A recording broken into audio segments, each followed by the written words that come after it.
Hello student, मौलवी तापड़े कन्या महाविद्यालय के यूट्यूब चैनल में आप लोगों का स्वागत है। आज अपना देखेंगे C++ के अंदर एक नया टॉपिक जिसका नाम है फंक्शन। आज अपने केवल इस वीडियो में फंक्शन का केवल इंट्रोडक्शन देखेंगे कि फंक्शन क्या है, उसके प्रकार क्या है, उसका सिंटैक्स क्या होता है। और जो नेक्स्ट वीडियो में बनाऊंगा इसमें मैं आपको बताऊंगा कि फंक्शन को किस प्रकार से अपने डिफाइन कर सकते हैं, प्रोग्राम में इसका यूज किस प्रकार से किया जाता है, वो किस प्रकार से कॉल होता है, ये बाकी सब चीज़ अपने आगे वीडियो में और देखने वाले हैं। आज अपने केवल इसका देखते हैं इंट्रोडक्शन कि फंक्शन क्या है, फंक्शन की डेफिनेशन क्या होगी। तो शुरू करते हैं। तो देखिए स्टूडेंट, सबसे पहले बात करते हैं कि फंक्शन होता क्या है। फंक्शन एक आप बोल सकते हैं कि फंक्शन कुछ कोड का समूह होता है जिसमें कुछ 5-10 लाइन लिखी होती है। उस कोड का क्या होता है, एक समूह होता है। और ये क्या करता है कि किसी एक निश्चित टास्क को या किसी निश्चित कार्य को करने के काम में आता है। या बोल सकते हैं कि जब आप प्रोग्राम बनाते हैं और मान लीजिए कुछ प्रोग्राम आपका बड़ा है तो उस बड़े प्रोग्राम को आप कई छोटे छोटे भागों में बांट देते हैं या कई छोटे छोटे भागों में आप डिवाइड कर देते हैं। और वो प्रत्येक भाग जो आपने बांटा है वो एक तरह का आपका क्या है, फंक्शन ही है। तो ग्रुप ऑफ फंक्शन आपका क्या हो सकता है, प्रोग्राम हो सकता है। और डिवाइडेशन ऑफ फंक्शन क्या हो सकता है, आपका फंक्शन हो सकता है। जब आप कोई प्रोग्राम बनाते हैं तो कई बार ऐसी आवश्यकता हो जाती है कि एक ही कोड को आपको कई बार लिखना पड़ता है। तो ऐसी जब आप ऐसा करते तो क्या होगा, तो आपका प्रोग्राम क्या बड़ा हो जाता है, उसका साइज आपका क्या हो जाता है, बड़ा हो जाता है। और जब प्रोग्राम का साइज बड़ा हो जाता है तो उसमें गलती होने की संभावना भी क्या हो जाती है, आपकी ज़्यादा हो जाती है। और मान लीजिए कोई एरर आ जाती है तो उस एरर को सर्च करना या उसको सही करना, एरर हैंडलिंग करना बड़ा मुश्किल हो जाता है।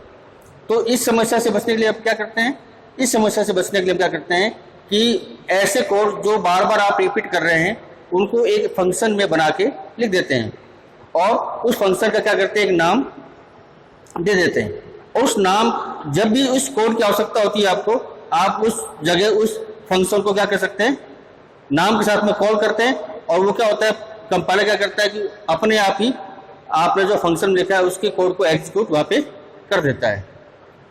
फंक्शन लिखने से क्या होता है कि प्रोग्राम का साइज छोटा हो जाता है, वो आसान हो जाता है, यानी उसमें आसानी से आप उसको समझ पाते हैं या किसी को बता पाते हैं फंक्शन के माध्यम से किसी प्रोग्राम को। और उसमें गलती होने की संभावना भी क्या होती है, आपकी बहुत कम हो जाती है। अगर हमारी गलती भी होती है तो किसी एक ब्लॉक में होती है तो आप उसको आसानी से सुधार सकते हैं अगर आपका प्रोग्राम कई फंक्शन में बटा हुआ है या आपने उसके फंक्शन का प्रयोग किया है। तो अब बात करते हैं अपने कि फंक्शन का टाइप क्या होता है, क्या फंक्शन कितने प्रकार के होते हैं और उनको अपने देखते हैं कि क्या होता है।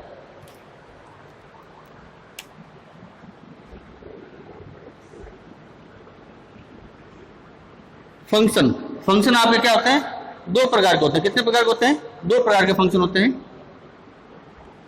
एक होता है आपका बिल्ट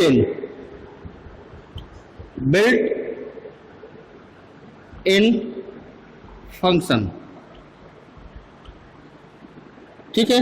और जो दूसरा होता है आपका वो होता है आपका user defined function. User defined function. कितने फंक्शन होते हैं आपके, 2 प्रकार के होते हैं। एक होता है आपका बिल्ट इन फंक्शन और दूसरा होता है आपका user defined function. Built in function को अपने प्री डिफाइंड फंक्शन या लाइब्रेरी फंक्शन भी कह सकते हैं या उसको बोलते हैं। अब बात करते हैं सबसे पहले कि बिल्ट इन फंक्शन होता क्या है, इसकी डेफिनेशन क्या होती है। देखिए इसमें होता क्या है कि बिल्ट इन फंक्शन वो फंक्शन होते हैं जो उस लैंग्वेज के अंदर पहले से ही उनका कार्य और नाम पहले से क्या होता है, डिक्लेयर और डिफाइन किया होता है। किसके द्वारा, कंपाइलर के द्वारा।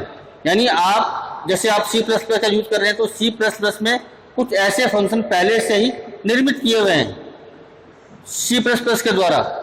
इसमें क्या होता है कि उसका नाम भी और उसका कार्य पहले से ही क्या आपका निश्चित होता है। आप या जो यूजर है उस फंक्शन का केवल प्रयोग कर सकता है, उसके नाम का प्रयोग कर सकता है अपने प्रोग्राम में।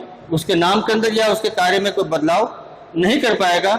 ऐसे फंक्शन आपके क्या कहते हैं, बिल्ट इन फंक्शन, या उसको बोला जाता है प्री डिफाइंड फंक्शन, या उसको लाइब्रेरी फंक्शन भी आप बोल सकते हैं, ये कहते हैं।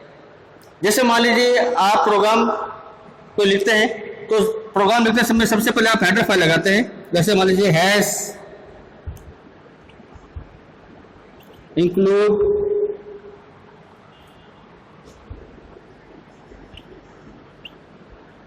iostream.h has include conio.h, या फिर आप हेडर फाइल लगाते हैं। इन हेडर फाइलों में होता क्या है, इन हेडर फाइलों में एक्चुअली में होता क्या है, जो आपके बिल्ट इन फंक्शन है, यानी जो आपके प्री डिफाइंड फंक्शन है, उनकी डेफिनेशन पहले से ही इन लाइब्रेरी आपकी जो आपके हेडर फाइल में लिखी होती है। आप जब इन फंक्शन का प्रयोग करना चाहते हैं तो इसको आपको प्रोग्राम में इंक्लूड कराना होता है। इंक्लूड करने पे क्या हो सकता है कि आप इन फंक्शन का यूज कर सकते हैं। जैसे मान लीजिए आप प्रोग्राम के अंदर सी आउट सीन का प्रयोग कर रहे हैं तो आपको iostream लगाना पड़ेगा, या जैसे मान लीजिए आप क्या नाम है गेट सी एच का या क्लियर स्क्रीन फंक्शन का प्रयोग कर रहे हैं, जैसे आप लिखते हैं ना कई बार प्रोग्राम लास्ट में get C H, clear CLR SCR, ये फंक्शन आप लिखते हैं तो ये फंक्शन क्या है, ये फंक्शन पहले से ही इनकी डेफिनेशन, इनका कार्य, इनका नाम सब क्या पहले से ही डिक्लेयर किया हुआ है और ये एक निश्चित टास्क को पूरा करने के काम में आते हैं। तो ऐसे फंक्शन क्या करते हैं, आपके बिल्ट इन फंक्शन करते हैं। जैसे मान लीजिए आप कोई प्रोग्राम बना रहे हो तो आपको प्रोग्राम बनाते समय आपको कुछ मैथ की कैलकुलेशन करनी है, यानी कोई ट्रिपल मैथ की आपकी क्या करनी है, कैलकुलेशन करनी है। तो आप उसके लिए क्या करेंगे, आप उसको लिए math.h हेडर फाइल को इंक्लूड कराएंगे अपने प्रोग्राम में। ऐसा करने पे क्या होगा कि आप जो जितने भी मैथ संबंधित जितने भी फंक्शन हैं आप उनका प्रयोग आसानी से कर पाएंगे बिल्ट इन फंक्शन के द्वारा। अगर मान लीजिए आप प्रोग्राम में math.h हेडर फाइल का प्रयोग नहीं करते हैं और अपने आप मैथ फंक्शन जो ऐसे मैथ फंक्शन जो आप काम में लेते हैं तो आपका वो कंपाइलर आपको क्या देगा, एरर देगा।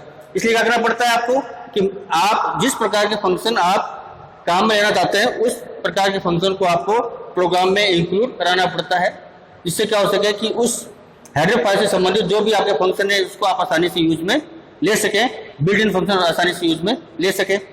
जैसे आप math.h था, string.h है, अगर कोई स्ट्रिंग से मुझे आप लोग को फंक्शन काम लेना है तो आपको ये हेडर फाइल आपको इंक्लूड करनी पड़ेगी आपके प्रोग्राम में। तब आप क्या करेंगे, जो स्ट्रिंग जो फंक्शन आपके बिल्ट इन प्रकार के उन फंक्शन को आप प्रोग्राम में आसानी से यूज कर सके। तो ये काम होता है बिल्ट इन फंक्शन का।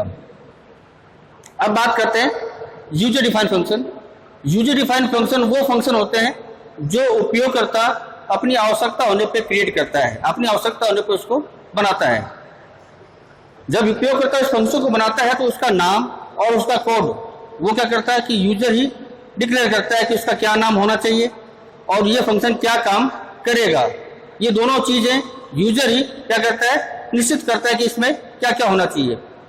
अगर आप कोई फंक्शन का नाम देते हैं, यूजर डिफाइंड फंक्शन का नाम देते हैं, तो वो आपका वही रूल होना चाहिए जो आपका एक आइडेंटिफायर का होता है, क्योंकि फंक्शन का नाम क्या आपका एक आइडेंटिफायर है, जो वो क्या करता है कि आपके प्रोग्राम में किसी चीज की पहचान करवाता है तो वो आपका क्या कहलाएगा, आइडेंटिफायर कहलाएगा। तो आइडेंटिफायर के वो सभी रूल्स आप इसमें फॉलो करेंगे जब आप फंक्शन का नाम देंगे। यानी आप इसमें जैसे होता है ना कि आपका जो फंक्शन का नाम क्या होना चाहिए, इंग्लिश के अल्फाबेट से शुरू होना चाहिए, आप कोई क्या नाम है नंबर से आप फंक्शन का नाम शुरू नहीं कर सकते। तो इस प्रकार के जो कई रूल हैं आप इनका प्रयोग आइडेंटिफायर का जैसे यूज करते हैं उस समय आप इसका भी यूज आप करेंगे। अब बात करते हैं कि यूजर डिफाइंड फंक्शन अपने बनाते क्यों हैं। इसका बनाने का एक मेन कारण ये है कि जब आप कोई प्रोग्राम बनाते हैं तो प्रोग्राम में कई बार ऐसे कोड होते हैं जिनको आपको बार बार लिखना होता है, तो आप वो लाइन को बार बार ना लिखकर आप उस फंक्शन के साथ में या उस फंक्शन के नाम के साथ में मेन फंक्शन में उसको अगर कॉल कर लेते हैं तो क्या होता है कि वो आपका एग्जीक्यूट जो आपका क्या नाम है उस फंक्शन में लिखा हुआ कोड क्या होता है, अपने आप ही एग्जीक्यूट हो जाता है। जैसे साधारण तौर से मान लीजिए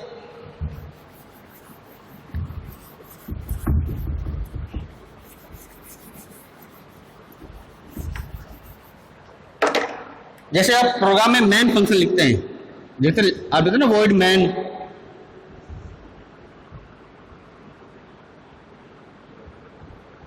तो मैन फंक्शन का क्या है, मैन फंक्शन भी आपका एक तरह का यूजर डिफाइंड फंक्शन ही है। क्यों? क्योंकि इस फंक्शन में क्या काम करना है ये यूजर निश्चित करता है। मैन फंक्शन क्या है, ये क्या काम करना है ये क्या करता है, यूजर ही डिक्लेयर करता है कि ये फंक्शन क्या काम करेगा। तो मैन फंक्शन में क्या होगा, आपका एक तरह का यूजर डिफाइंड फंक्शन ही है। जैसे मान लीजिए आपका फंक्शन है मैन फंक्शन, इसमें मान लीजिए कुछ कोड लिखे हुए हैं और इसमें मान लीजिए मैं क्या कर रहा हूं, मैंने लिख दिया fun1 fun2, ये जो फंक्शन इनको मैंने क्या किए, कॉल कर लिए।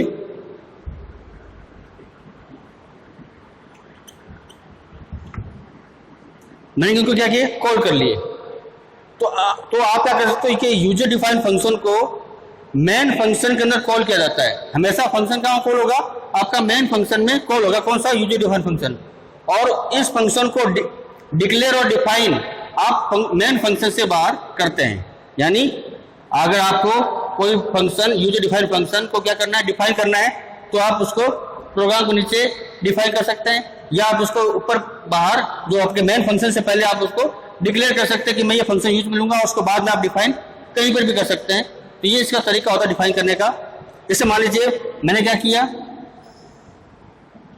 fun1 जो आपका फंक्शन था, ये आपने यहां लिख दिया नीचे। इसके बाद में मान लो मैं यहां लिखता हूं fun2, यह आपका फंक्शन था, ये आपने नीचे इस प्रकार से लिख दिया।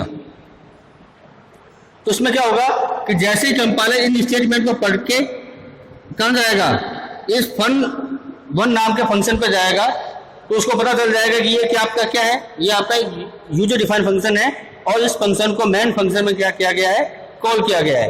तो वो क्या करेगा, वो प्रोग्राम कंट्रोल को कहाँ भेजेगा, इस फंक्शन के पास में भेज देगा।